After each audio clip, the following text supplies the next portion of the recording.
I'm Eric Blair and I'm a biomedical scientist and I am living with HIV. Yeah, my story is a love story, and I met this guy whilst I was doing my HIV research, and we just fell in love and we wanted to be together. And it was logical to talk about testing because of my research. But then there was this awful undercurrent. He was a serving member of the Defence Force. It was illegal to be gay at that time. And so asking for a test would have meant dishonourable discharge. And so the issue never really got resolved. And 5 years later, our relationship was really warm and cosy. And suddenly we found ourselves not using condoms. Well, some people think I made a bad decision. But looking back, I actually see that what happened is that I didn't make a decision. I came down with viral meningitis, an infection across my brain, and it was very devastating because for the first 6 weeks, even though I was getting better, I couldn't remember my phone number. But if that wasn't bad, the worst thing though was my partner couldn't cope, because every day I reminded him that he too had HIV and he might be unwell soon too. And so the intimacy just ended like that. I eventually became diagnosed with bipolar type 2, one of the milder versions of bipolar. A lot of difficult things have happened.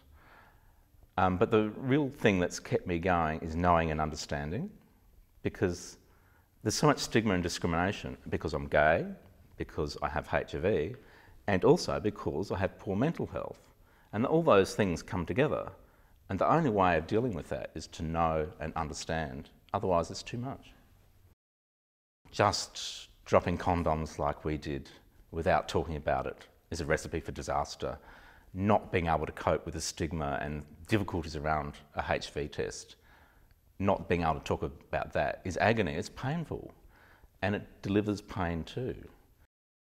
Yeah, when I first thought about speaking out about my experience, it was really because I'd been a scientist and had done HIV research, and I thought I could contribute there. But very soon I realised it wasn't really about that, it was actually about me.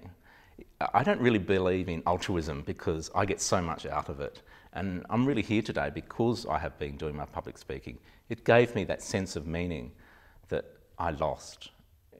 It gave me the big picture back because I had to look at it. When you're unwell, you can't see that because you're too unwell. One of the best things I think we can do for our young people is to get rid of stigma and discrimination around being gay, around HIV, because stigma and discrimination fuels the epidemic. It stops people from talking about it. It stops people from hearing about safe sex.